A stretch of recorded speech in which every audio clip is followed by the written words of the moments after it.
Hey guys, how's it going?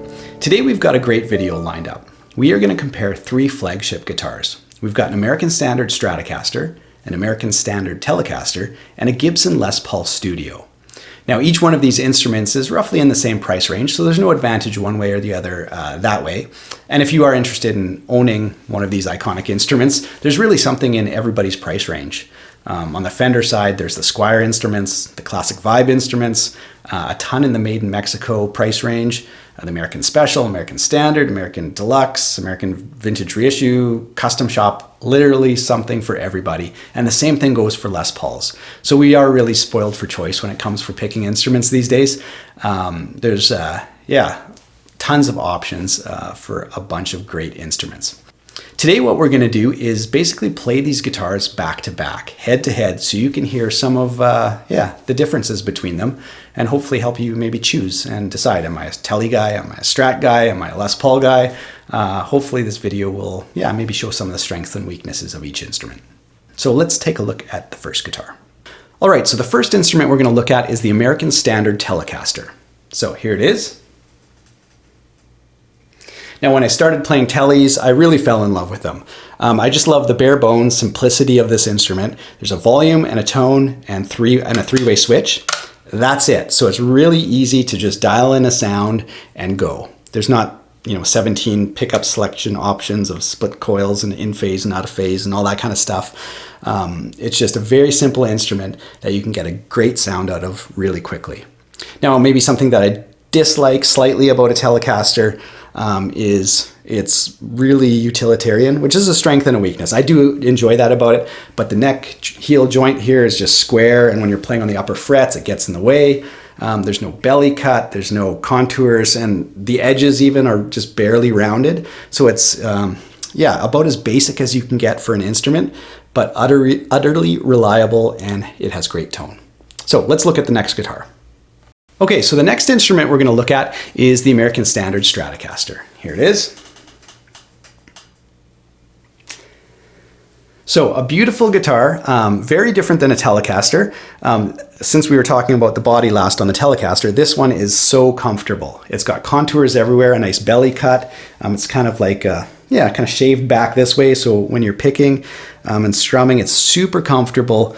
Double cutaways. The body just fits like a glove on most people. It's really great. Another thing I absolutely love about Stratocasters is the trem system. It's super stable. I always keep mine in a floating configuration, and it's rock solid in terms of tuning, and just adds something extra that the other instruments don't have. Again, it's got a 5-way switch, so it's versatile without being overwhelming in its options, which I like. One or two things that I maybe don't like, again, neck heel joint. I know they've sort of, on the newer ones, they've sort of shaved it back, something like, Music Man's been doing for forever. They finally kind of did that in a half-hearted way. But I think companies like Ibanez and some of the other ones like that have really nailed that upper neck joint in a comfortable way. And I think Fender could do more for that, but that's nitpicking. So it's sort of a blessing and a curse when you have iconic guitars, because as soon as you start to change them, people get very upset, as we found out from the 2015 Gibson changes. But anyway, an awesome instrument. Maybe one or two things I don't like. I said the heel joint here, and maybe, the one volume and two tone is a little weird. The Tele has 2 knobs, the Les Paul has 4, the Strat has 3. So it's a little different, where one tone controls 1 pickup and the other tone controls 2 pickups. A little odd. But anyway, again, totally nitpicking. This is an amazing instrument, and an iconic instrument. Everybody recognizes the Stratocaster. Okay, so let's look at the Les Paul. Okay, the last guitar we're going to compare is the Les Paul Studio. Okay, here it is. A very simple guitar again. You've got a 3-way toggle, which I love, and then 2 volumes and 2 tones. So again, it's simple to dial in a great tone without being overwhelmed with options. And there's something about just a mahogany body with a maple cap. I don't know if you can see there. Anyway, there's about a 1/4 inch or so of maple on the top, and it's curved and it's ergonomic.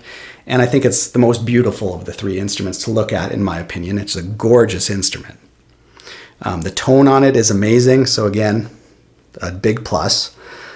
Probably the only thing I don't love about the Les Paul design, and again, when we're talking about traditional instruments, you can't really change them, otherwise people get upset. So, but it's the headstock. So it's an interesting design. It's really angled. So you can see here, the neck comes straight and then angles back in quite a, I don't know, quite a rake.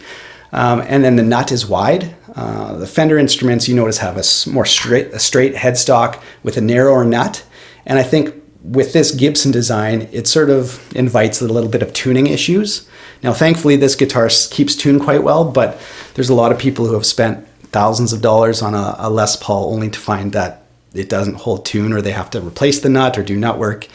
And so when you have strings coming up and coming over at a steep angle and then being split to either side of the tuning peg, yeah, it's maybe not the most efficient design for a headstock. And of course, if you've ever seen a Les Paul take a tip out of a music stand, you basically know you're going to have to repair the neck.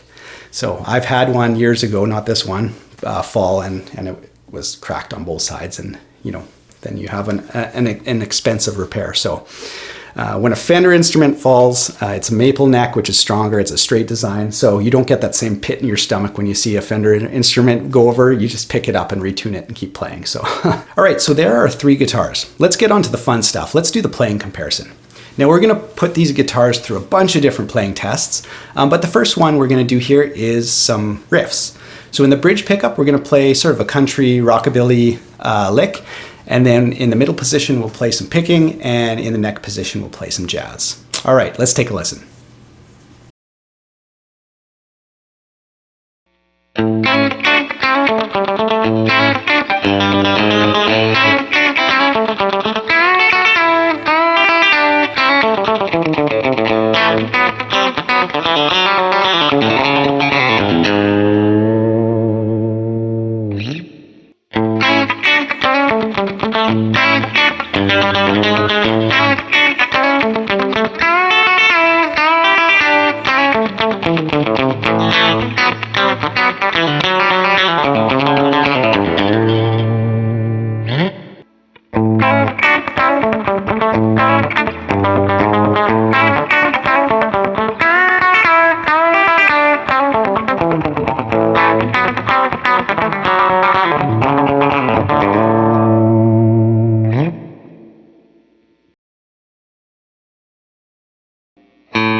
Okay, so for our next playing test, let's listen to these instruments with a backing track. I think what we'll do is give about a minute for each instrument to play with this track, and I've tried to sort of add some unique licks to the particular instrument. So in the case of the Stratocaster, I use the trem because the other guitars don't have a trem, or things like that. So I've tried to add some of those unique elements while keeping the overall spirit of the song going. So anyway, take a listen.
Okay, so for our final playing test, I think what we'll do is kind of lock it down, and we're going to play the same chord progression on each instrument back to back in each pickup position.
All right, thanks so much for watching, you guys. I hope you enjoyed the video. Stay tuned to the channel. We'll continue to update with more music-related stuff. All right, have a great day. Take care.